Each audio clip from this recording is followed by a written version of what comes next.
Alrighty, JDs and gentlemen. So, it's been a week.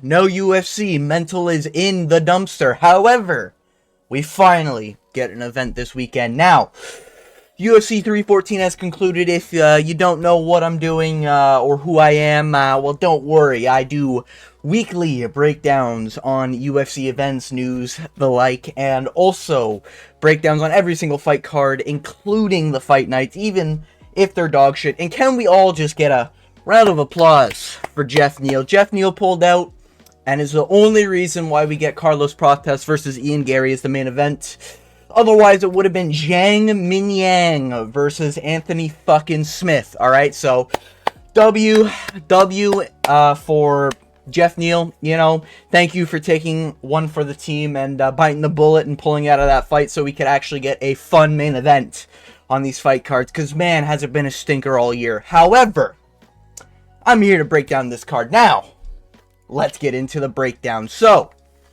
we have, God fucking damn it, I forgot these women are on the card. Chelsea Chandler versus Jocelyn Edwards. So some people, they use logic, but if you're new around here, I have my tried and true method, and so far it's been working out pretty well. You know, it's had some misses, but the tried and true method of a coin flip, baby. Let's go. So heads is the lady on the left, tails is the lady on the right, and we have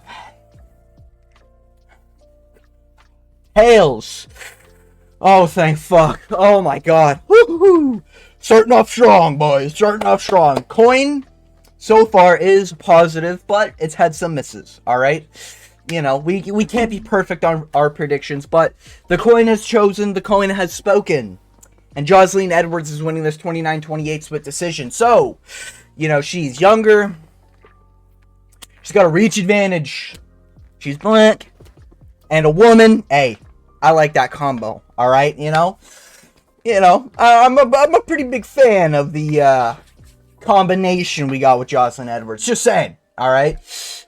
She's not black, is she? Oh my god, yeah, never mind. Moving on. Hey, man. I like my black queens. You know, I'm a big fan. Alright? You know, I like my... What's an attractive black woman? From film. This sounds really wrong. I need to move on. You know, I'm a big fan of my... Fuck. Anyways, moving on. Timothy Coamba versus Roberto Romero. Timothy Coamba, eh? These are two cans, if you don't know. These guys are shitters. Losing to Lucas Almeida, I don't like that. Balaji Oki beating you, I really don't like that. I mean, Balaji Oki is big, but like... And, you know? Twilight Timmy? I'm not a huge fan of that. I'm gonna go with Roberto Romero here. I think he was the debut against, it was the debut against who? David Onama, I want to say? Or am I thinking of someone else? Damn, he's only 25. Timothy Coamba. Yeah, it was David Onama. It was pretty close, to be fair, in the first round, at least. Then after that, he kind of got outworked. But, I mean, short notice, debut, like, gassing out after the first round, especially after you almost finish your opponent. Big lights. Like, I get it, you know, but I think these debuts, you know, they typically bounce back pretty well. You know, what's his name? Who's that fucking guy who just lost? Cortavius Romeus.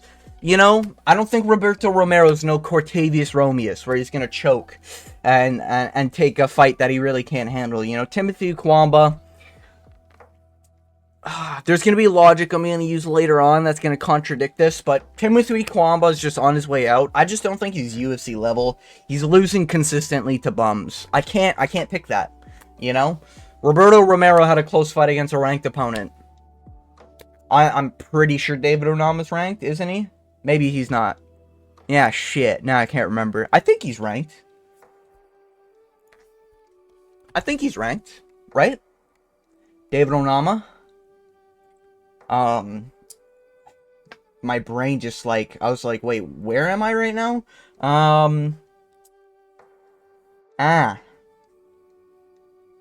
Really? Huh.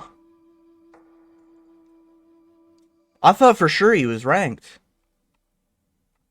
That's crazy. Okay, ranking's moving. Paddy Pimblett, number 8.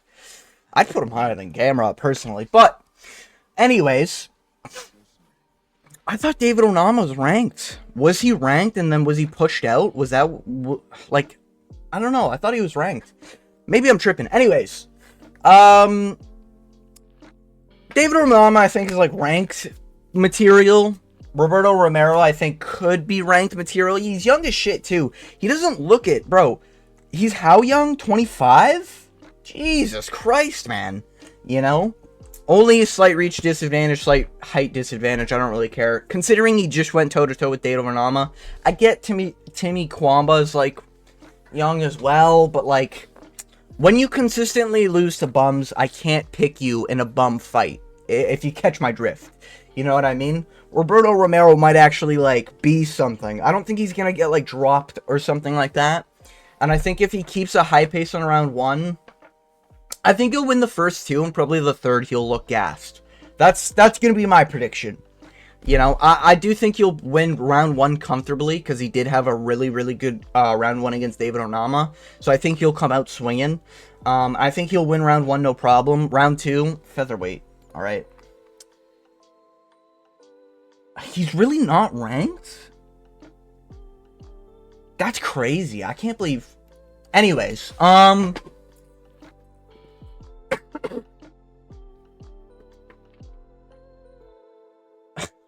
sorry, my train of thought just went out the window. Yeah, I'm going Roberto Romero. I think he's going to win the first 2, drop the third 29-28 decision comfortably. Yeah, Timothy Kwamba sucks. Roberto Romero doesn't suck as much, pretty much. I don't think he's that good, don't get me wrong, right? I'm not like, you know, this guy's the next fucking thing, you know what I mean? It's kind of just like, if he loses, cut him, you know, 8-5, I don't want that on my fucking roster, get that out, stinky, smelly. But if he wins, I mean, he might actually be something in featherweight. He might be one of these guys who, like, kills all the other bums, you know what I mean? He's a good bum check. That sounds wrong. He's a good fraud checker of all the unranked stinky stinkers in the UFC. So, yeah, I'm going to Roberto Romero decision. Moving on, Jacqueline Amorim versus Polyana Viana.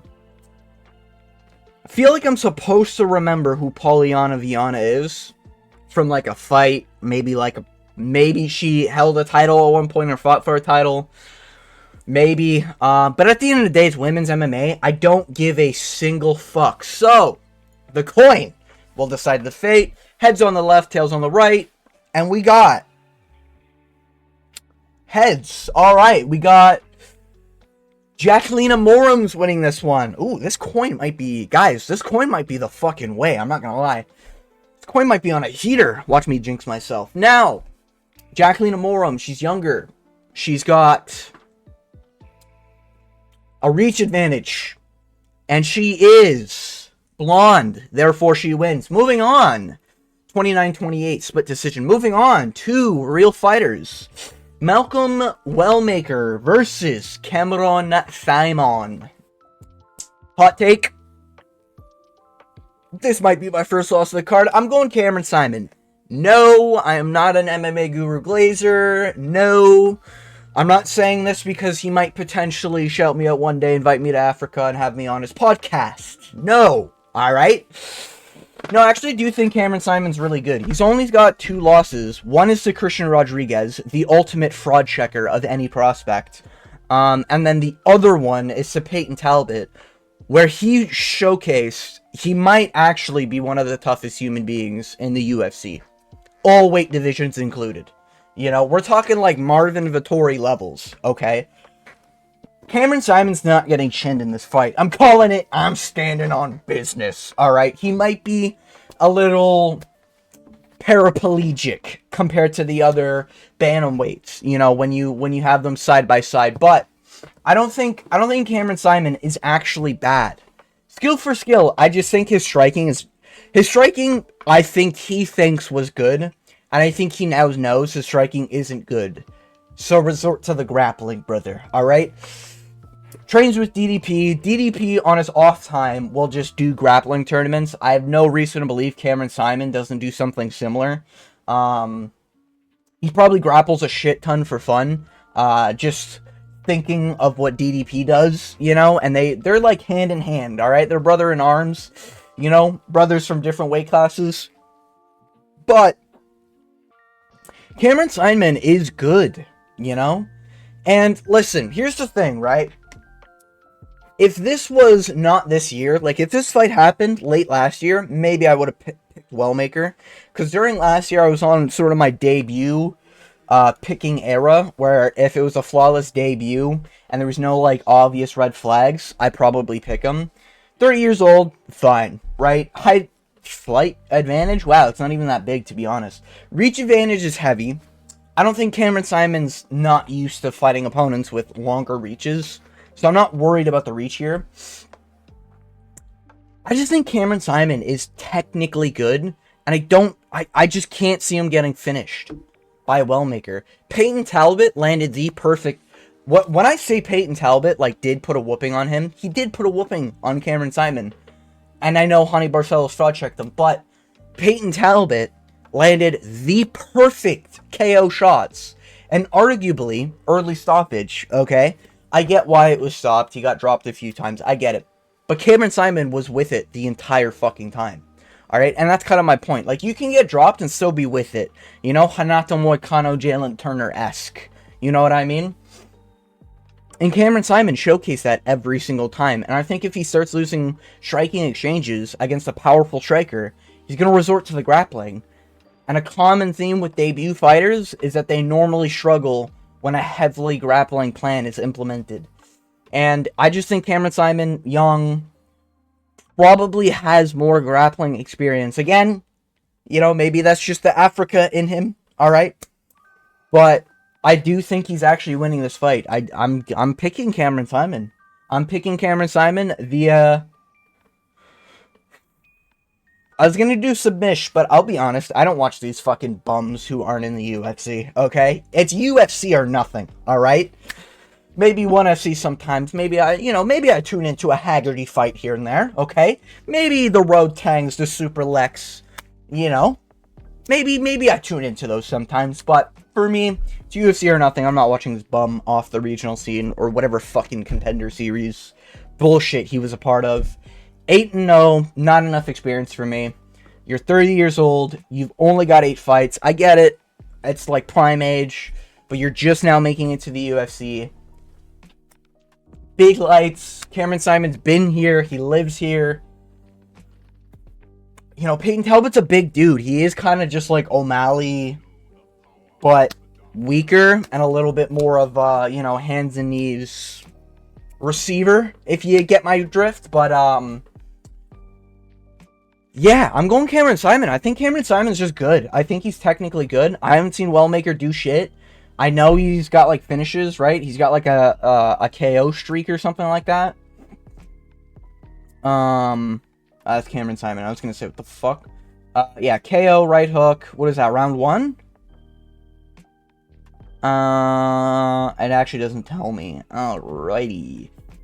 It's actually pretty split. That's kind of interesting. I was not expecting that, to be honest. I was expecting everyone to be riding high on this Wellmaker kid. How do I just click on his name. Fuck off. Liza P. I'll play you later. Anyways. Yeah, he's on like a KO spree here. And it's just like Adam Bromold. Like, good looking record. Never heard of the guy. You know what I mean? Chase Botwell. 5-2. You know what I mean? Taylor Moore. Like, who the fuck are these guys? Alright? Look at this look at this early can crushing fucking... You rear naked choke the guy who's 0-1. Wow, dude. You know? Left hook finish. Rear naked choke the fucking 1-3 opponent. Like, yeah. I'm not... I think this guy's gonna get exposed on the ground. That's my personal opinion. Yeah, I'm going with Cameron Simon by decision. I was gonna say late round finish, but in all fairness, I have not seen Wellmaker fight once, so maybe he's got good takedown defense. I'm just not trusting a prospect who's flawless in the UFC show. I think every single flawless prospect who's shown up in the UFC has lost. Who's debuted this year has lost. You had fucking that guy with the tick, can't remember his name, eyebrow dude.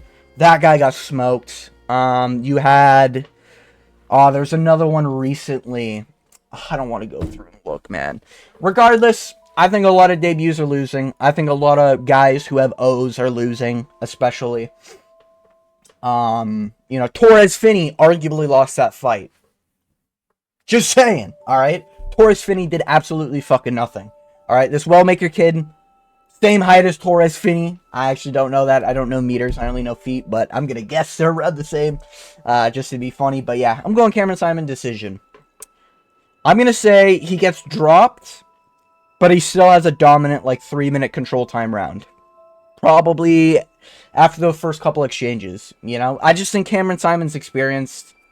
He's got, the technique, and he's lost to, good comp.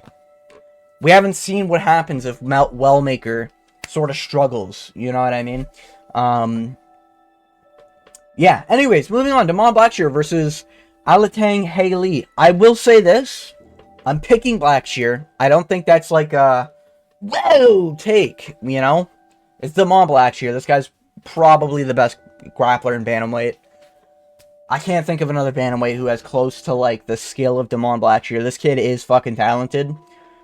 But he is one of the most inconsistent fighters of all time. He's a little bit Jalen Turner-esque. 1 minute, he's talking about doing this, that, and the other, improving, doing all this shit. And then he's getting his ass whooped. And the next minute, he's getting his ass whooped by a fucking 40-year-old Cody Gibson. Almost TKOing him in the first round. And I sincerely mean that. Cody Gibson, it's Cody Gibson, right? I'm not getting the name wrong. Yeah, Cody Gibson was whooping his ass. I picked him on Blackshear in that, and I was like, ooh, Blackshear's about to get knocked out. Especially the way round one was going, But then Cody Gibson shot a takedown. I don't think Haley is better than Gibson. But that being said, I don't think Haley is bad. If Haley wins, I'm not going to be like, wow. I'm not going to jump out of my seat like, holy shit, this guy's a fucking, Damon Blackshear's a bum, Haley's the next fucking champ, I'm not going to be one of those. It'll be like, wow, just a Blackshear fight. At this point, I'm off the Blackshear train. This guy, in my opinion, barely gets past the ranks. Barely gets. I don't think he makes it past top 10, I'll be honest. He's too inconsistent. He gets whooped very easily. Very easily. He will stand there and play the victim. A little Neil Magny-esque. He will stand there and just take a fucking beating. If his opponent wants to beat him, pretty much. Montel Jackson landed a 1-2, and it just killed Damon Blackshear. That was only last year. I don't think Haley is that dude. I don't think he's gonna fluke a KO.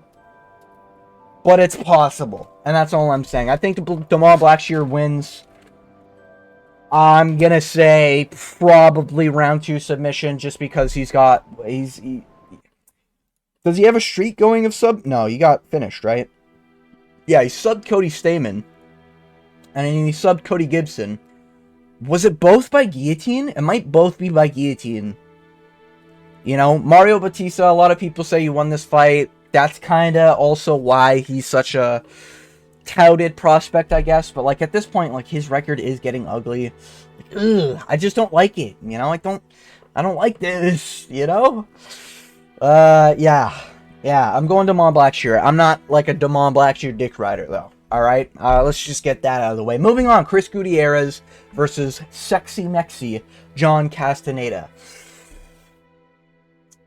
As much as a lot of people aren't liking Chris Gutierrez, and as weak as that performance against Song Yadong looked, where it literally looked like he was just quitting and crying about cheating and shit in that 5-round fight, Chris Gutierrez is one of these guys who's not built. He's just not built for 5-round fights. He is a 3-round fighter, 29-28, 30-27 fighter. He is not a 50-45 fighter. That's what I'll say about Chris Gutierrez. Is he coming off a win? He beat Li Kwang. Huh. Yeah, Song Yudong fight I remember. Halatang Ailey, that's pretty funny.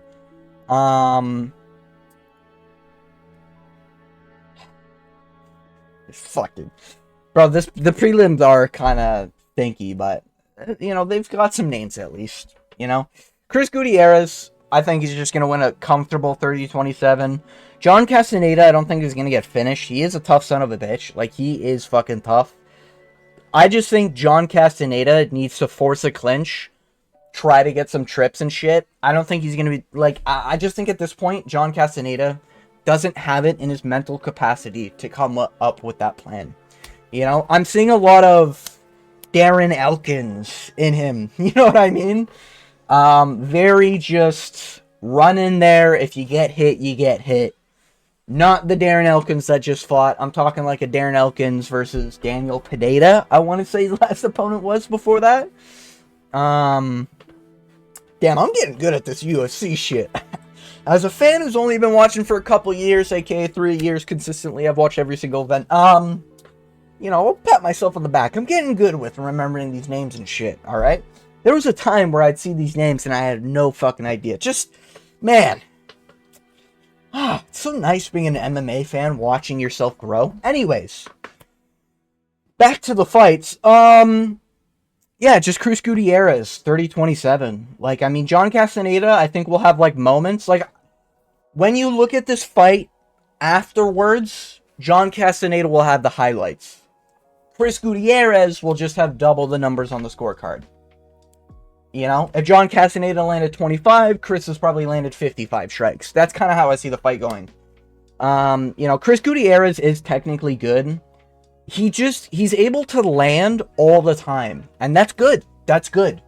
You need to stop him doing that by grappling, by clinching, by tripping him up. John Castaneda's not that dude. Alright? He's just not. But, you know, I'll be rooting for John Castaneda. I'm not like a sexy Mexi hater over here, okay? Yeah, I'll be rooting for the guy. But yeah, I don't think he has it in him, to be honest. Damn, he is like... He looks like the handsome version of Steve Garcia. Anyone else? Anyone else? Just saying. What was his last fight? Daniel Marcos. It was a close-ish fight, to be fair. Yeah, he was tough as shit in that fight. Daniel Marcos does suck, to be fair.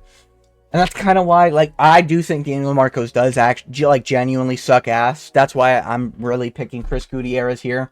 You know, beating Kangyo, you know, a lot of canceled bouts. You would think this guy's, like, 40 with the way his career is. Look at these canceled bouts. Like, maybe they're not all his fault, but this just screams, like, old man injury. I don't know. Maybe that's just me. But, yeah, inactivity as well. Don't like that. I really don't like that. So he might even be going into the fight with, like, an injured something. So I'm going Chris Gutierrez. Moving on. Evan Elder versus Gage Young. This is a debut. This is indeed a debut. He lost to Quillen Selkilled? Bobby Lee? Bobby Lee armbarred this guy? Yo, I can't pick this fucking guy. I can't pick Gage Young getting submitted by Bobby Lee. If you don't know who Bobby Lee is, like, I mean, come on, bruh. Come on, bruh. He got submitted by this dude. You're telling me this Gage Young guy got submitted by fucking Bobby Lee over here, alright? Get the fuck out of here. Obviously, I know. Not actually Bobby Lee, but for the purposes of this video, it is. Alright, fuck this Gage Young guy. Haven't seen him fight because he's a debut coming off FC, whatever the fuck, don't care. I'm going with Evan Elder. Evan Elder's good. Young, I confuse his name a lot with Darren Elkins, I'll be honest. Reach advantage, height advantage. Who's his losses to? Because I think he's done well, no? Submitted Darius Flowers. Hindsight, that's actually not a bad win. Alright, Darius Flowers was given Michael Johnson problems, okay? So in hindsight, pretty good win. Yeah, losing to Sadikov, I'm not really, like, discrediting that. That was 2 years ago. This guy, you know, Preston Parson, fuck that dude. He's just a freak. You know, big dude, is what it is. And he was young as shit. Locking in time. Edmund Shabazian era with this Darren Elkins kid, alright? Let me tell you. Alright? The glow up has happened. He is now reaching his final form. He's beating Gage Young. Don't give a fuck. Moving on. Matt Chanel versus Jimmy Flick. Yeah, Tug. Come out of retirement for this one, huh? Cody Durden subbed him. Not a good look. Holy, canceled fights, Batman. When did Steve Erceg whoop his ass? Oh, it was that year. Okay. Mateus Nicolau knocked him out. That is such a bad win. Or such a bad look in hindsight. He subbed Sumiderji, though. That's not bad. He got subbed by Brandon Royval, though. That's not good. What the fuck was that? Oh my god. I didn't even know you could do that. I almost got exposed in 4K. Anyways. I'm just trying to have fun with this dog shit card. Anyways. There is an idea of Matt Chanel. And then there is Matt Chanel.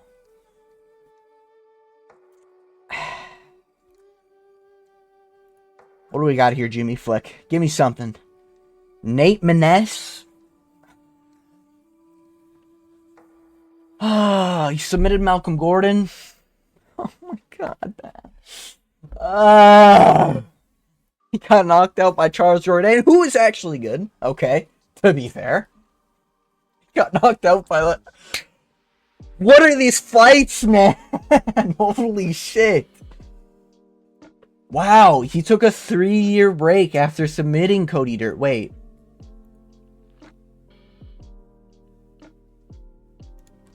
He submitted Cody Durden. And Matt Chanel got submitted by Cody. I may have cracked the code, ladies and gentlemen. I know it's like 4 years ago, but to be fair, 4 years ago isn't like that big of a difference. I rate Cody Durden pretty good as well. Alright, he submitted Cody Durden. I'm going to go Jimmy Flick by sub. Matt Chanel has no chin. I'm going club and sub. I'm going Jimmy Flick accidentally drops Matt Chanel in the first and gets a submission in the first. It's Matt Chanel. Jimmy Flick. I don't give a fuck, alright? I was thinking I might pick Matt Chanel because Steve Erceg is genuinely good, and him losing to Steve Erceg isn't the worst look like possible. But, like getting chinned, I mean. But the problem I have is that, number one, I think we found out Steve Erceg has no power in his hands. Number two, Steve Erceg's very chinny. Matt Chanel couldn't finish him. Number three, okay, and didn't have any success on Steve Erceg either. Like, it'd be different if he was, like, whooping his ass. But number three, I can't remember the last fighter who came out of retirement and had a win after retirement. You had Henry Cejudo's the obvious one on a 3-loss streak, right? You had, who's that fucking guy who came out of retirement for, is it Jimmy Crute for the Australia card, I want to say? He came out of retirement and had a draw. Ugh, brother, ugh. Whenever a fighter, regardless of age, regardless of, like, all this shit, whenever they come out of retirement, it's like negative aura. And then on top of that, it's Matt Chanel. He's built to get fucking punched. You know what I mean? I can't trust this guy to win a fight. I don't think I'll ever pick Matt Chanel to win a fight, even if he remains in the UFC. And to be honest with you, he probably announced his retirement so he wouldn't get embarrassed in the cage again. He got finished back-to-back. UFC's probably like, yeah, this guy's kind of shit. Maybe we should cut him. He's not even interesting. You know what I mean? Like, he hasn't had a good performance in a very long time. He probably, like, said he was gonna retire just so he doesn't get fired. A little bit like Jalen Turner. Just saying. You know, it's just like, you're going to get fired by being a bum. In the UFC, that's how it works. I think he's just gonna get KO'd or subbed, and then they cut him again. So yeah, Jimmy Flick by round 1 submission. Moving on. To be fair though, Jimmy Flick is chinny. He could get chinned by Matt Chanel. He could just get fucking whooped by Matt Chanel. Jimmy Flick is no saint. I'm not gonna ride or die with Jimmy Flick, alright? Moving on to the main card. We have actual fights here, boys. Time to lock in with these predictions, okay? Time to lock in. Let's lock the fuck in. Ikram Aliskerov versus Andre Muniz. There is an idea of Ikram Aliskerov, and then there is Ikram Aliskerov. I'm going to go with Ikram Aliskerov only because Andre Muniz sucks. TKO'd by Paul Craig. I get it, grappling positions. He couldn't finish the lock, and he kept on trying to roll for that fucking ankle lock, whatever. And they basically pity TKO'd because Paul Craig was just fucking hammer fisting shit out of his face. I believe that's how it happened. Andre Muniz has reach, but he uses the reach in grappling. If this guy, who's built like he's from the cliff, gets out grappled by Andre Muniz, Ilya is fucking submitting Islam Makhachev. I'm saying that right now. If Ikram fucking loses to Andre Muniz, I'm putting the house on fucking Ilya by submission. I'll tell you that much if Ikram loses this fight. Yeah, I'm going Ikram. I genuinely, though, I would not be surprised if Ikram gets, like, fraud checked here. I know he got fraud checked by, Robert Whittaker. But in hindsight, like, his 2 losses are to Shemaev on the regional scene and Robert Whittaker. Those are quality losses in anyone's career, you know? Andre Muniz has lost to Paul Craig. Who else did he lose to? He didn't fight last year. Like, I don't like that. Park Young, okay, you know, that's not a bad win. You know, and he lost to Brendan Allen. Brendan Allen is a... Oh, I almost said a bad word that would have got me demonetized. Even though I'm not monetized, so why am I concerned? Brendan Allen is a dumb bag of rocks. So if he's submitting him, I get that Brendan Allen's thing is, like, submission. If he's getting submitted, I think Ikram could probably submit him. I think Ikram... Here's the thing with Ikram, though. He will always look like he's losing the fight. Even against, like, Wallery Alves. Whatever the fuck his name is. Alright? Even fucking Alves over here was having some success on Ikram. And Ikram, in the fight before that, what was his last fight? I know it was Robert, but before that... A lot of canceled fights here. Alright, a little interesting. It was short notice, Robert Whittaker fight, to be fair. The Phil Haas fight, I thought he was even losing until he chinned him. You know? The Wallery Alves fight. I thought... No, I don't think he was losing, but he was getting, like, pieced a little bit. I just don't think Andre Muniz can, like, threaten anything. I think against Ikram, if you have... Like, middleweight. Like, Jack Hermanson could probably beat Ikram. Like, genuinely, I think Jack Hermanson could probably beat Ikram. I don't think Ikram's that good. Who's the guy? Roman Dolidze could probably beat Ikram. Anyone with, like, some semblance of heat in their hands that can threaten something. You know, Joe Pyfer, great example. These small penis Pyfer even could threaten some, danger in the hands. I think you have to have that danger in the hands to beat Ikram. Andre Muniz doesn't have that. Could Andre Muniz randomly catch Ikram in a funky way, and Ikram loses his 3rd time via the exact uppercut that is landed, that Robert Whittaker and Khamzat Chimaev landed? Yeah, it's possible. Is it likely? I don't think so. I think Ikram's going to win this by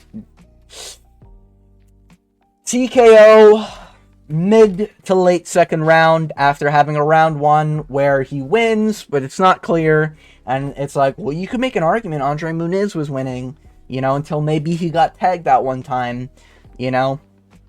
But my point here is that I think Andre Muniz is actually going to look like he's winning some exchanges here. He's not just going to get flopped around, you know. Yeah. Maybe it's a hot take, but I don't think Ikram's that good. Moving on, Randy Brown versus Nicholas Dalby.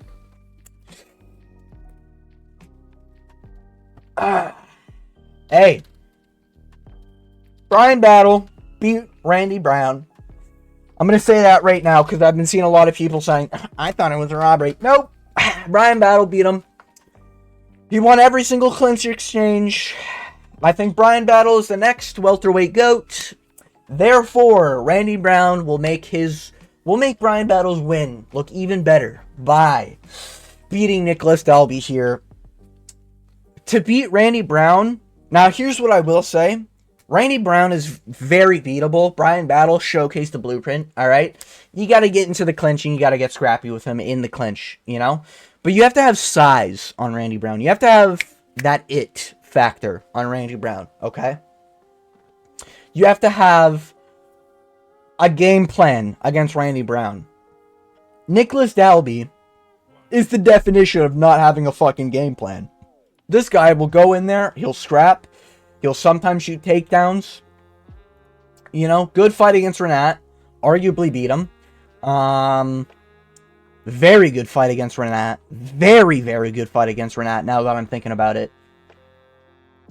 And while he is tough, I don't think he's going to get finished. I just don't think he could get a finish. And if he came into this fight and was like, I'm going to be boring, I'm going to push Randy Brown against the fence, and I'm just going to fucking hold him there in the clinch, stomp on his feet, I'm going to smack him in the face a little bit with those hammer fists, you know, I'm going to fucking get in there with some uppercuts, fucking, you know, get gritty with it. I think Nicholas Dalby can win this, but I think Randy Brown's reach advantage and height advantage and age advantage is going to be the factor here. I just think it's just going to, like, Randy Brown's just going to do, like, a masterclass on Dalby, and Dalby's just going to get, like, his face is going to be fucking painted. I think he's going to be bloodied. I think it's going to look brutal. I think there's going to be people arguing a doctor stoppage off of an eyebrow cut that looks very bad. But I do think Dalby will have moments. It's just because of Randy Brown's certain features, we'll say, it's just not going to look like any damage is on Randy Brown. But Randy Brown could just get chinned, you know? Randy Brown does not have a great chin. You know, he's been finished before. He's had great holy shit. He got submitted by JDM? Holy shit. Anyways, that's wild. I didn't even... Holy shit. People forget, man. But yeah. No, Randy Brown is really good. He's very consistent. He just, like, he does really good when he can do a beating on you. And I just think Dalby is, like, almost the perfect stature / style to showcase the beating, you know? So I think Randy Brown, easy win. Very easy win. Few moments where Nicholas Dalby is going to have, like, a highlight here and there. Like, oh, man, look at how tough a 40-year-old man is, you know? Fucking winging right hands, you know? Oh, my God, that landed on Brown. How is Brown still standing? You know? Like, moments like that. But it's going to be like, well, Dalby is 40, you know? So, yeah, I'm going Randy Brown. 30-27. Moving on, Michel Pereira versus Abus Magomedov. There is an idea of Michel Pereira. Then there is Michel Pereira. Honestly, if there was no drama going on outside of his life, I'd be more inclined to pick Michel Pereira. And I might even pick him. Because if we're talking about technique and explosiveness within the first minute of a fight, I think Michel Pereira is pound for pound number 1. Alright? I know his last performance was dog shit. He gassed out within the first combo of exchanges. I get it, right? But he is still not that bad. Holy shit, I just spit on my desk. He is not that bad, right? he did have a great performance against McCall Olenjaychuk, who just beat Cedric Dumas very impressively. Is now also a part of the Fighting Nerds. You know, great win. It's going to aid from Michel Pereira. But he went on a little bit of a streak in middleweight, and people thought he was going to be a problem. People forget, man.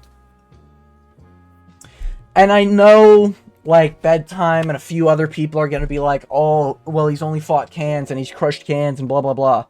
That's true, but he's also fought, like, good names. You know, like, he's been around for a while. You know, Ponzinibbio isn't, kind of is a terrible win. I'm not even going to justify that. You know, Andre Petrosky, you know,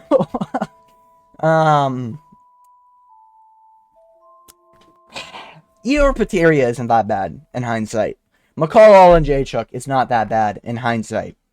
You know, that Wonder Boy fight he was supposed to have, Callian Williams, isn't that bad, right? I think that's Chaos Williams. It's not that bad, okay? Especially early in the career. He can make it to a decision. But I just can't trust it based on his last performance. And the fact that I think his... I could be getting this wrong, so don't quote me on this. There's whole drama channels and shit like that for this. But I'm pretty sure his wife or his fiancée caught him with another woman who was invited to his UFC event. So basically, McCall went to a UFC event that he was performing at for that Hernandez fight, and one of the people in his benched area that you can invite was a woman, not any connection to the men on the bench, only to him.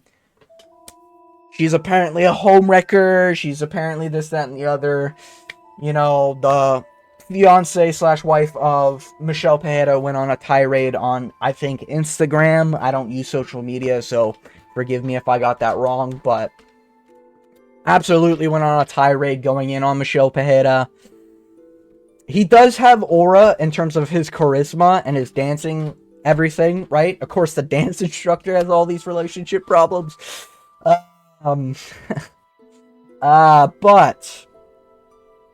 for a guy who trains dancing, and for a guy who's got, like, all this shit going on in his life in the background, I can't trust it, you know?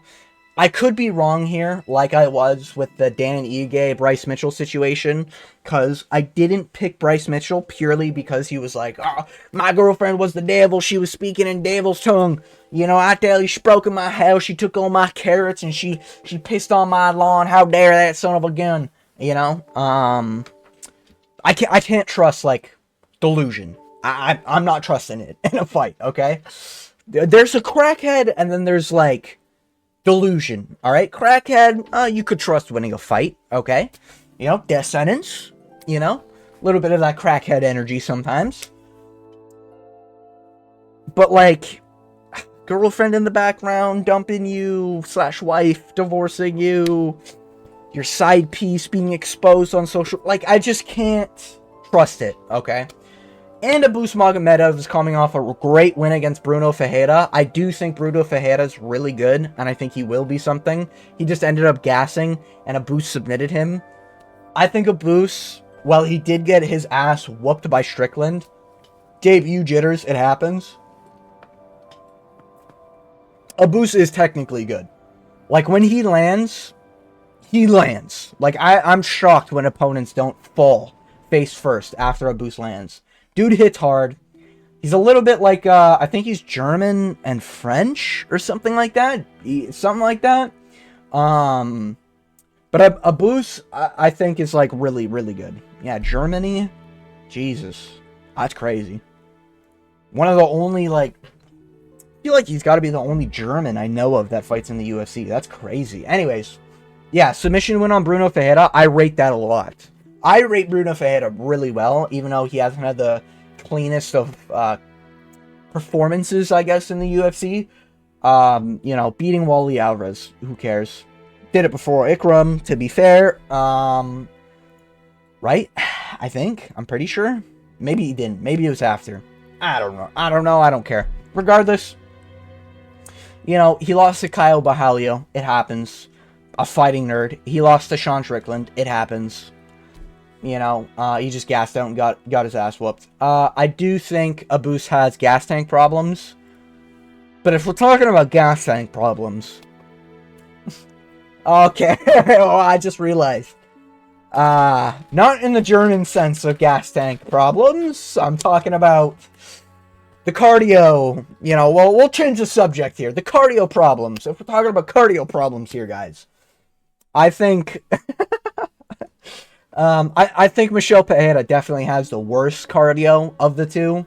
If we're talking about who's stronger, I would give the edge in terms of, like, striking prowess to Abus. More experience, go Michel. It's a hard one to predict, but I do think Abus is going to win. I think he's probably going to win via... Honestly, he's probably going to win via, like, a finish in the third, based on Michel just gassing out. Based on his last couple performances, you know? I know Michel's in his prime. I get it. Damn, he also has a reach disadvantage. That is actually crazy. And, technically speaking, I know he's filled in at middleweight. Maybe he's on juice or something. But he did make welterweight like 2 years ago. 1 year ago. Maybe even less than... No, I think it's been a little bit over a year since Michel Pereira made welterweight. I just can't see how a welterweight is going against a filled-in middleweight, and the middleweight doesn't flat. Like, I know middleweight's a shit division, but logic dictates, and I know, like, logic is kind of hard to trust, but logic dictates here. The guy who fights at this weight class, who lives in this weight class, whose career's built in this weight class, and is known for his power... He should be the one finishing the guy coming from the lower weight class up. By 15 fucking pounds. I'm just saying. Right? That's kind of how I see it. I'm going with Abus Magomedov. This might be the first time I've actually picked Abus Magomedov to win a fight. Maybe I've jinxed it. Maybe it's cooked. Maybe you bet against me. It is what it is. But yeah, Abus Magomedov via third round finish. I could see a TKO via, honestly, like dropping and then just like... doing one of those, like, knee on arm so you can't get up, and then other knee on torso so you're kind of in the side control position, just fucking landing shots, and it's just a TKO situation, yeah. Yeah. Anyways, moving on. Giga Chikadze versus David Onama. Now, this one, I've been flip-flopping. I'm going to be honest. There's another fight I've been flip-flopping, but this fight I've been flip-flopping. I can't decide. So I'm going to have to decide now. Giga Chikadze or David Onama? Giga is the better fighter. He is. He just is. But we haven't seen much of his grappling. Close fight against Arnold Allen. He arguably could have won, even though I picked Arnold Allen. Coming off that groin injury. Here's the thing. I want to pick Giga. Giga's the better fighter. Giga has the better resume in terms of, like, actually being in ranks and, like, fighting actual ranked opponents. And David Onama's resume is not that good. However, his 2 losses, to be fair, okay, beating Roberto Romero, hey, maybe it'll age better. If Roberto Romero loses, hey, we put the house on Giga, alright? But if Roberto Romero wins, I think this is going to look good. Jonathan Pierce is a good win. I think Jonathan Pierce is actually pretty good. He's a pretty good striker, in my opinion. KOing Gabriel Santos is really good. I thought Gabriel Santos beat Lerone Murphy. I said it. I'll double down on it. Gabriel Santos whooped Lerone Murphy's ass. I thought he did. That was one of the first fights I watched live, and I thought was like a blatant robbery. I'm like, how the fuck did, like, how do you give that to Lerone? And Gabriel Santos has now gone on and submitted Jack Jenkins. Great win. Absolutely great win. And the fact that David Onama got the KO is great. But then you have to look at 2022, where he got KO'd by, not KO'd, sorry. He got decisioned by Nate the Train. But Nate the Train seems to have this sort of aura around him against certain races. You know? He's got that Dober energy. in him, okay? Sometimes he just sees an orc walk by and he's just gotta, fucking give him the right hand, alright? Sometimes he sees a night elf go by and he's gotta double leg his ass. You know? There's certain classes he just goes against, you know? He seems to get a lot more energy and motivation to defeat Jamal Emmers. David Onama, just saying. Great win, and I think Nate the Train is underrated in terms of that. David Onama is a... This is gonna sound bad, and it's kind of meant to sound bad. David Onama is a casual fighter. He's like Paddy Pimblett, where he is just a dude who shows up at the gym, trains, and he's made it this far in the UFC. But at this point, 36-year-old aging Giga Chikadze, best win being Calvin Kattar. David Onama could probably beat Calvin Kattar at this point in the career. If Calvin Kattar and David Onama, or Calvin Kattar and Giga ran it back right now, I don't know who would win that, to be honest with you. Alright? And maybe I didn't watch that fight live because I wasn't watching UFC at the time, but it is just like, I don't know. He doesn't have a reach advantage. He doesn't have a height advantage. Technique-wise, Giga is the better fighter, but I think momentum, I think David Onama's probably taking his career seriously now this is a ranked fucking opponent. He's good on the ground, and he's also got decent stand-up. I think this is going to look a lot like the Cody Gibson-Damon Blackshear fight. Not because of the reasons you're thinking, okay? But no, I do think Giga is going to have a lot of success in round one, and he's going to look like he's winning the fight, and it's like, oh my god, Prime Giga is back. He's going to go on a run. And then David Onama, after getting his ass whooped in round one and round two, because David Onama does have bad round ones. Like, he does get dropped pretty easily in round one. But he does always recover. He's still young, you know? Like, he's still in prime. And he's only getting better. He's definitely taking his career more seriously. I'm going with David Onama, man. I know a lot of people are riding high on Giga Chikadze, and I get it. And maybe I'll look like a dumbass for picking David Onama. But I just think Onama is the more likely of the two to be something, you know? At this point, it's like he's got one foot out of the door. He's coming off an injury and a loss. Just not good looks. You know, who was his injury to? You know, his one fight in 2 years. His injury to was Josh Emmett, man. Ugh. Yeah, he beat Alex Caceres. Like, I'm not rating that win. Alex Caceres is a dumb bag of bricks. You know? Oh, he beat Calvin Kattar. He lost to Calvin Kattar. Oh, this whole time I thought he won. Oh, shit. Yeah, I'm for sure picking David Onama now. He KO'd Edson. To be fair, Edson is just one of those 50-50 fighters. KO'd Cub Swanson. Cub Swanson old as fucking a brick, though. You know, like, Cub Swanson's up there in age. Giga hasn't beat a ranked opponent in like 4 years. I'm sorry. I can't pick Giga Chikadze. Alright? I know he looks chinny, but I'm not picking him to lose by finish in round 2 because of that. I'm picking him to lose in round 2 purely because of what I've seen. Arnold Allen, I have a lot of respect for. Doesn't have the greatest finishing potential. I know he finished Calvin Kattar. Different. It's not what I'm talking about, alright? Arnold Allen does not have the heat to just 1-2 punch you. David Onama might have that power. Giga Chikadze hasn't had that power for 4 years. That's all I'm trying to say.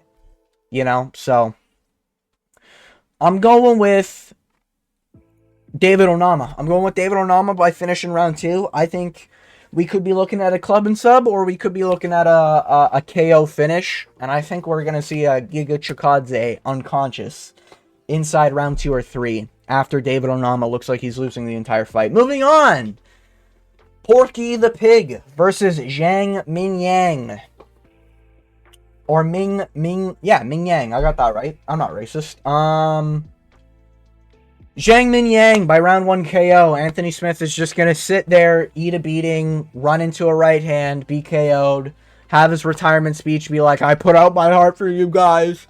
I 10-9 that guy in my garage.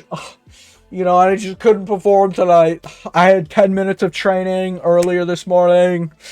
And that's about all I trained for this fight. And I'm going to be honest, man. Bro, some of these people they're pulling their punches. I'm just going to say it. You're weak as fuck for using your dead coach as an excuse for your loss the last time you came out. I get it. You were close with him and everything. And maybe this is going to be in a highlight reel one day when I'm big. I'm just going to keep it a buck. You are weak as fuck for using that as an excuse. All right?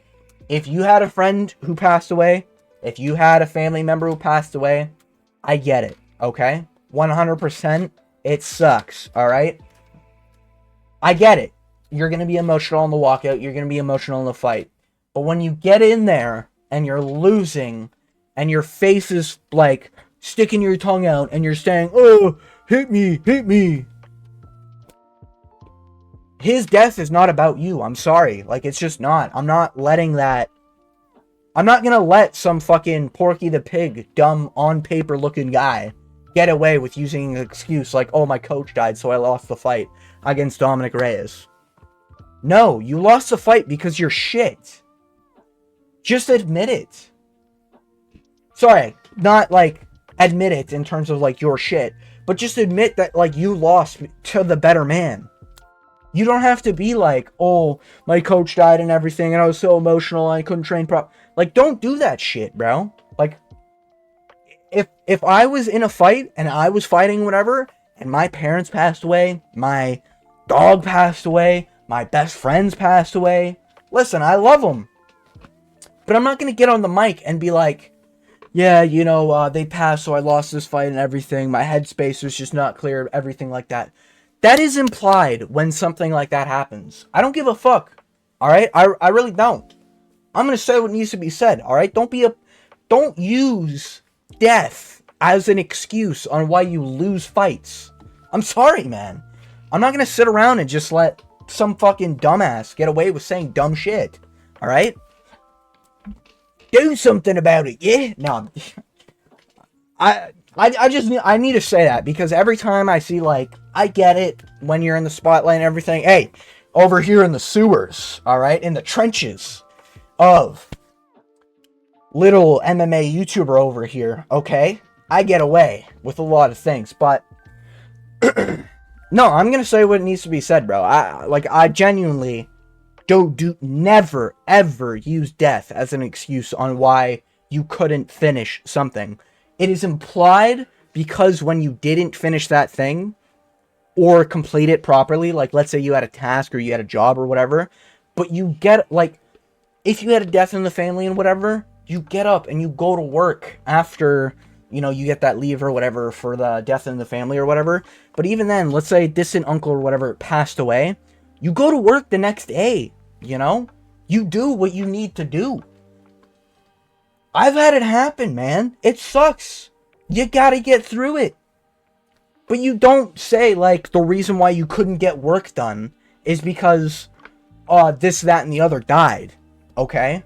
Everyone around you, anyone who heard what happened, will know that's why you couldn't get it done. That was not 100%, but it'll be like a reason why you couldn't beat that fighter, why you couldn't complete your daily tasks, why you couldn't fill the shelves properly. I don't know, you know? That is implied, alright? But the point is that you go on after that event happens with your coach, family member, whatever, best friend, okay? And you keep on going forward, okay? So I don't want to hear none of this pussy bitch shit from Anthony Smith, you know? Coach died, you know, haven't been able to focus, you know? I don't give a fuck, bro. Fight. You're a fighter. This is your job, alright? Just because you barely got away with a 10-9 of a fucking crackhead trying to beat the shit out of you in your garage, alright? Doesn't mean you get to cry about it when your coach dies. Sorry, I'm just getting pissed off with these pussies these days, alright? Grow some balls, you're a fighter. Jesus Christ. 36, but fucking, Jesus, looks 44, just saying. 36 and fucking dog years, maybe. Holy shit. God damn, how is he 36? There's no way that's right. damn. He should be like 44 by now. Anyways. 36 going on 44. Anthony Smith gets knocked out in round 1. Zhang Mingyang. Sorry about that rant, but I just had to get it off my chest. Zhang Mingyang will beat Anthony Smith by KO. I know Zhang Mingyang has only beat cans. I get that 100%. But he's finishing them. Anthony Smith is a can. You have to be dog shit to lose to Anthony Smith. Vitor Petrino. What happened after Vitor Petrino lost to Smith via guillotine? Oh, he was a minus 400 favorite against fucking Dustin Jacoby. Dustin Jacoby by KO, baby. I predicted that shit. What happened when fucking Ryan Spann lost to Anthony Smith in the rematch? I never picked Ryan Spann again, except for the except for the Waldo Cortez Acosta, because I thought Ryan Spann actually had brain cells. But that's a different reason, alright? That's a different scenario. Anthony Smith sucks. If you lose to Anthony Smith, you are dog shit. You are not UFC level. Mingyang Zhang. Zhang Mingyang, whatever the fuck his name is.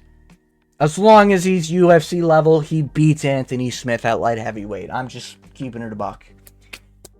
Anyways, moving on to the main event.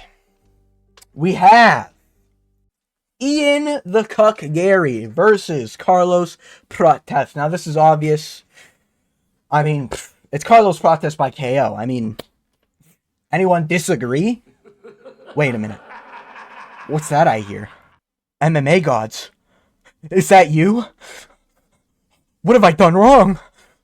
Remember, there can only be 2.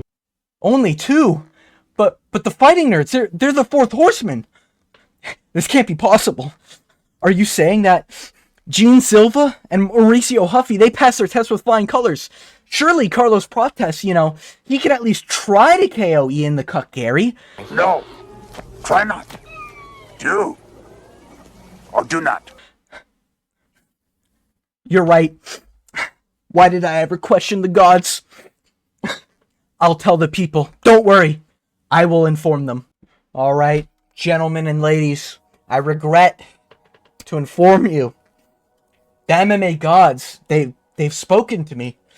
In my mind's eye, I've seen it. I've seen what happens. And I know, we all want Carlos Prates by KO. I know we want to see that cuck slept, but I'm gonna have to get on a fucking win streak with these main events. And I've seen it in my mind's eye. Ian Garry will win. Oh no. He's gonna win by decision. Yeah, it's just fucking... Cuck Boy's just gonna win because of plot armor. At the end of the day, this is the battle of the plot armor. And listen, man, if you asked me 3 days ago, 2 days ago even, I might have told you Carlos Prates by round 1, maybe even a second KO. No problem. Easy. The cuck is gonna get fucking finished, alright? But here's the problem. Ian Garry, someone might have to just fucking put me down after saying this. Ian Garry is actually good. God, it hurts. It pains me to even say that, to be honest with you. Holy shit.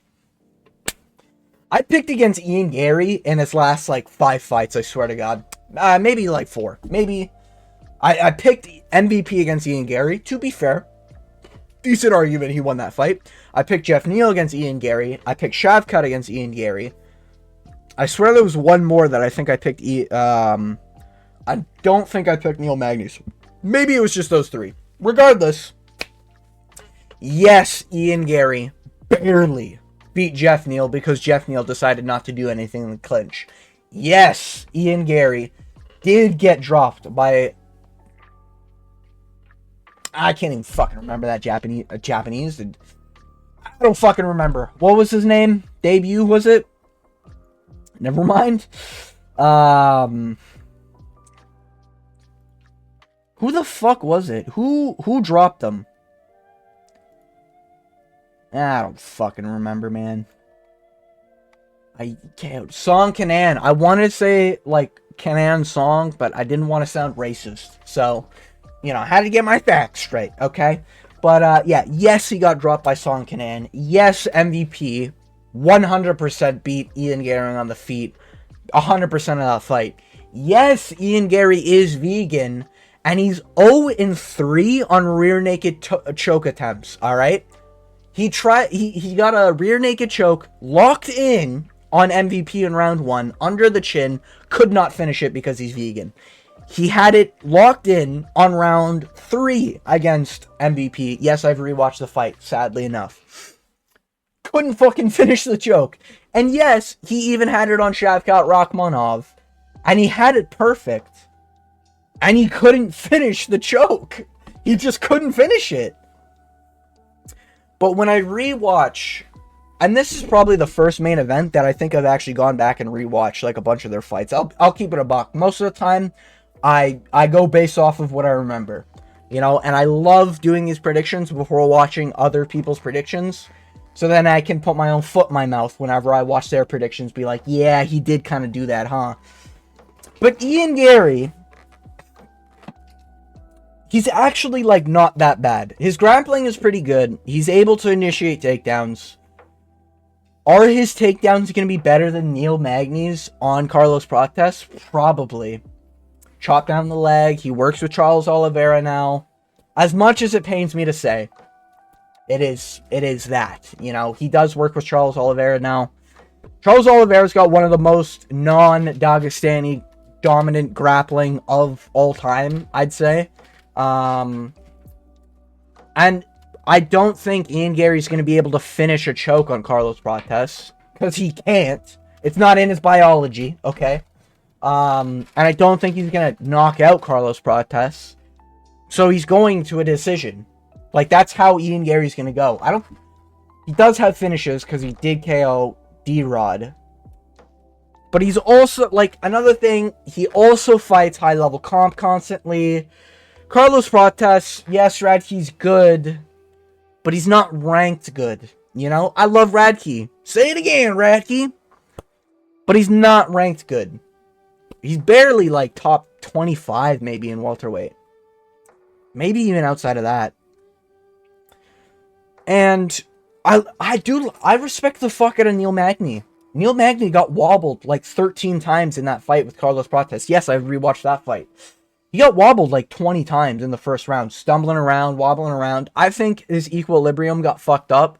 And then he got slept right afterwards, because he is a 40-year-old man at the end of the day. I got a lot of respect for Neil Magny. But his takedowns were weak, and he was kind of just going against the fence and letting Carlos Prates beat on him, trying to shoot takedowns here and there, and Carlos Prates kind of fluked like a weird sort of forearm to the temple to get the KO. It was a really weird finish.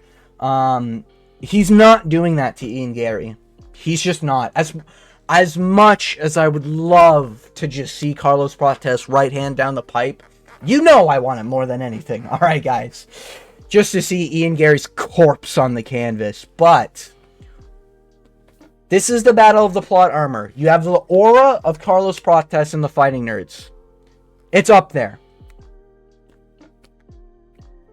But one is going to fall, okay? Caio Burrito's already fucking made it, okay? He's at that top level in title contention,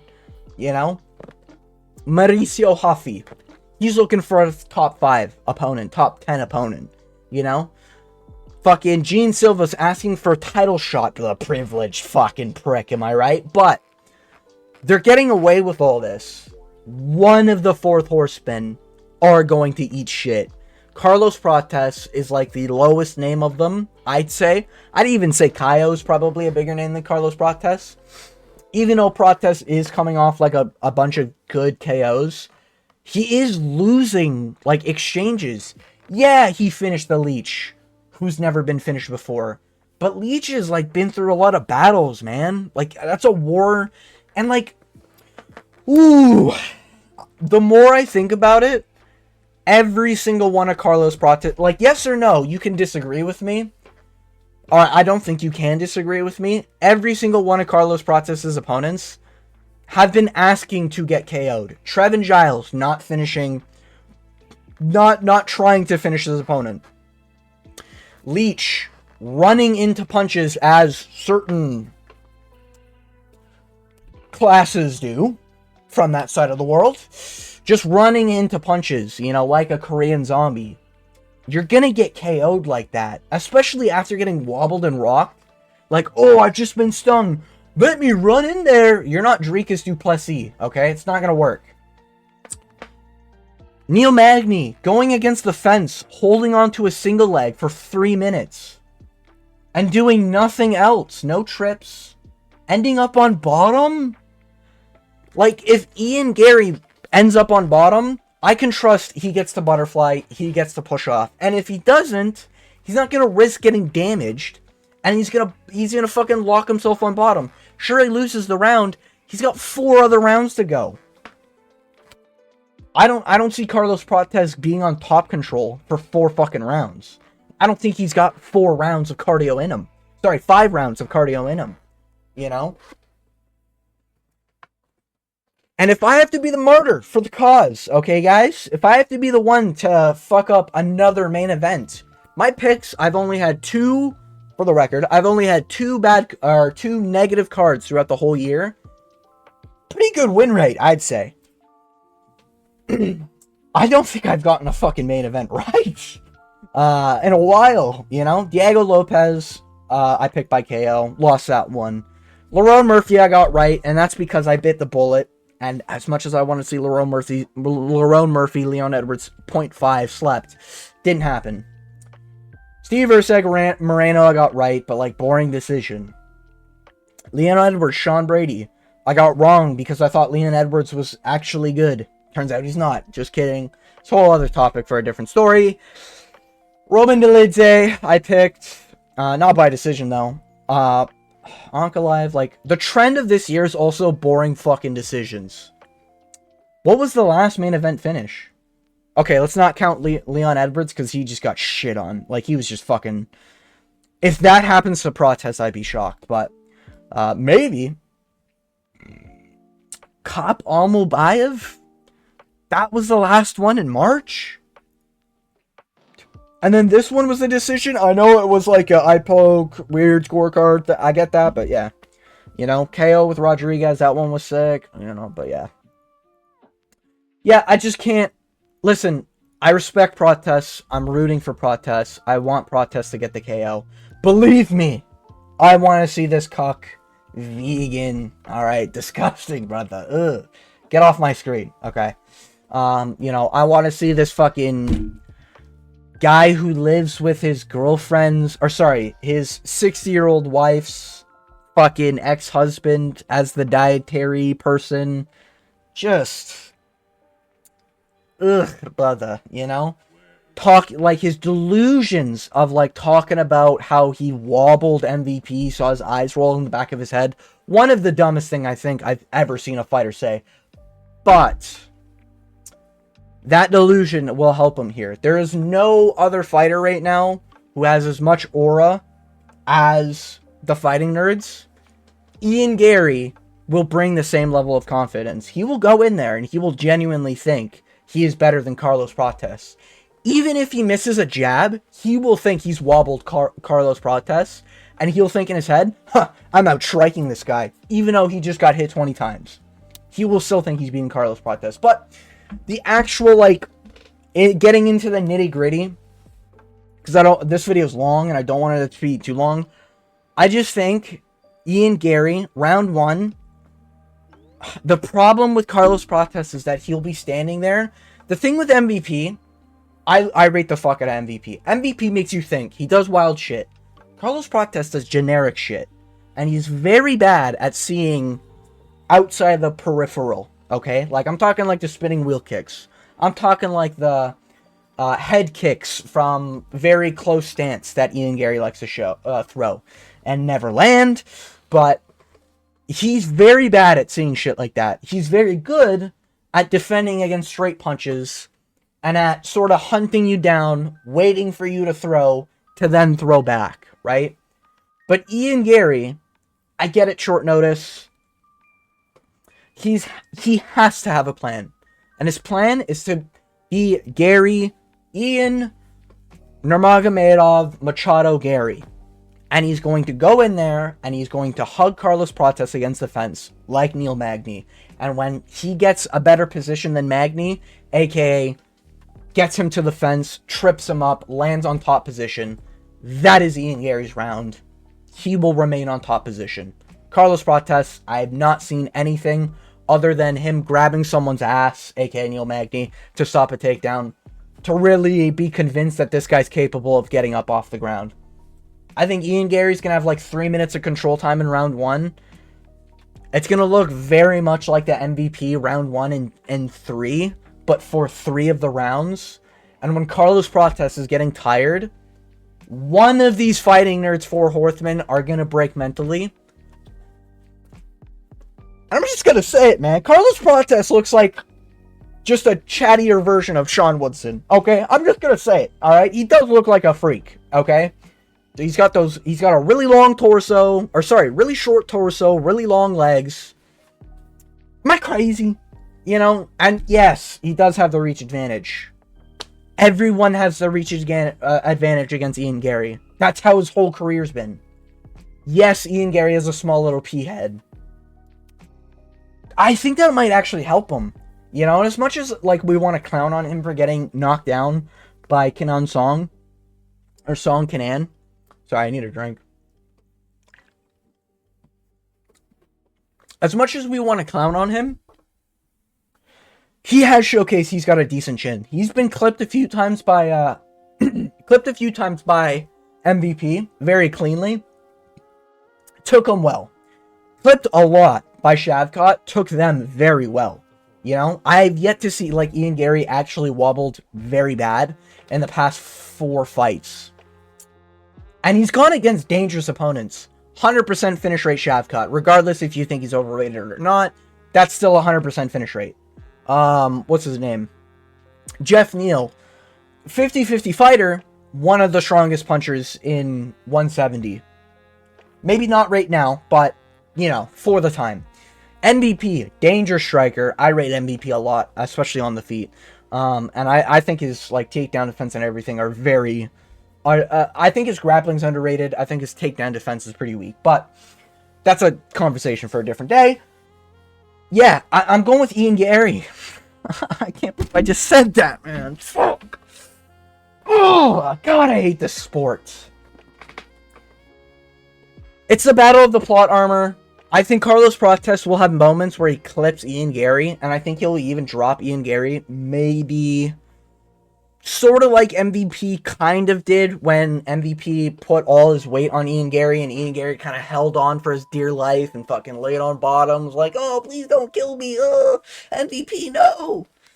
You know, like he did in, I want to say round 2? Yeah, round 2.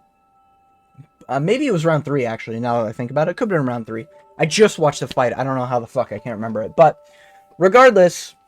Ian Garry's tall. Carlos Prates does have the reach advantage, but he hasn't fought the level of comp Ian Garry has, and Ian Garry survived every time against the comp Ian Garry's fought. He survived against Jeff Neal via Jeff Neal's brain damage. I get it, but he's surviving against all these really good, talented people. Carlos Prates is beating victims. All right. Radke literally let Carlos Prates open up his fucking torso for that flying knee. Sick ass KO, alright? Don't get me wrong. But he did just like, he was just a victim in that fight. Like, he literally just let his torso get railed on by Carlos Prates, you know? And do I think Carlos Prates by round 3 is going to give up on himself and just like accept bottom position if Ian Garry gets a takedown? No. Do I think in round 5 we're going to be seeing Carlos Prates fucking gassed as shit? Just fucking huffing and puffing. And just Ian Garry smiling, basically egoing. I can even see Ian Garry doing like a lot of, you know, like, looked into his corner. Yeah, I got this, you know, fucking sinking in a rear naked, not getting it done for the 4th time. But yeah, Battle of the Plot Armor. You got to think about it like this, too. Carlos Prates, respect the guy, right? But he is just a part of the Fighting Nerds. Great organization, Running MMA, did a great video on it. You know, everyone's jumping on this Fighting Nerds hype. This is such... Like, is this not just like... This is perfect for Prates in terms of... Oh my god, he sleeps a ranked opponent. We have another Fighting Nerds. Sure, that's a narrative. Isn't this just a perfect... Ian Garry submits or beats the Nightmare Carlos Prates 100% finish rate. He's now beat 2 people in welterweight who had 100% finish rate. This guy's unstoppable, and he's only 27, and he's Irish. Oh my god, you know? He's gonna have the kid in the crowd. Yes, he does have a kid with that 60-year-old. Somehow she still has eggs left. I'm talking about his wife, by the way. That didn't rope him into a marriage at a young age. Nah. He does look filled in for a vegan. Okay? Let's let that be said, alright? We're looking at like a Nate Diaz sort of build. But Ian Garry does look... Like, I always think he's soy in my mind. Like, I'm sure you do. I always think he looks like a bag of milk, like an Anthony Smith, but at welterweight. But he doesn't, really. He does have good shoulder definition, man. And this is just like, is the MMA gods really gonna have Ian Garry get slept in front of his 70-year-old wife, and his newborn baby? Are they really gonna let that happen to Ian Garry? Are we really, like, that's where he gets slept? Short notice, after training with Charles Oliveira, after coming off a very close loss on Shavkat Rakhmonov. Very close loss, by the way. I hate this guy, but it was, like, close, to be fair. Like, are the MMA gods really that cruel to Ian Garry? As much as we want to be cruel to Ian Garry, I just don't see it in the timeline. I just think Ian Garry's plot armor is going to be in full effect here. I think he's going to get it done via decision. Round 1, he's going to get a takedown, get 2 to 3 minutes of control time. Everyone's going to start being worried. Can't you just see it on the live stream right now? MMA Guru sitting there being like, he does smoke a pack every day, guys. You know, he does drink wine all the time. Ooh, yeah. He's never been in a 5-round fight before, guys. Ooh, can't you just see it? I can. And I'm gonna be there in the chat being like, fuck, man, just being a lurker pretty much. I'm not gonna say shit. But, yeah, Ian Garry by decision. Do I want Carlos Prates to win by KO? Hey, if there's a fighter to get a KO this year, it's Carlos Prates over Ian Garry in terms of main events, right? I want this more than Ankalaev getting slapped. I actually don't mind Ankalaev too much, alright? Too much, alright? I don't mind Brandon Moreno. Don't mind Sean Brady either. Don't mind Marvin Vettori, even though he's brain dead. You know, also Hamabayev, I don't even mind. Henry Cejudo, I don't even mind. Okay, now he's like a fucking bitch, but out of every fighter this year in the main event, none other, I want none other than Ian Garry to get slept the most. Don't get me wrong. I just don't see it happening. And I saw it happening for so long, and then it just started kicking. I'm like, man, I should really rewatch those fights, though, because is Ian Garry really just Anthony Smith at welterweight? I rewatched them, I'm like, he's not, though. He's just not. And the funny parts will be like, oh, Anthony Smith just lost. Huh, looks like we get Anthony Smith's child, Ian Garry. You know, because he looks similar. Yeah, kind of a weak joke there, but yeah, my brain's boiled at this point. This video's gone on for like an hour and a half. If you made it to the end of this video, I want to thank you for watching. That's been my breakdown of the whole card. This card is actually pretty stacked as far as the main card. Pretty excited, all things considered. Even though some of the prelims are a little stinky. This card is very rocky. This is the battle of the plot armors in the main events. And there's some bad timelines if we get into the rest of the card. But that's my picks and predictions. Appreciate you making it all the way to the end of the video. And yeah, as always, I hope you have jawline check. Ooh, that's a good jawline. A good day.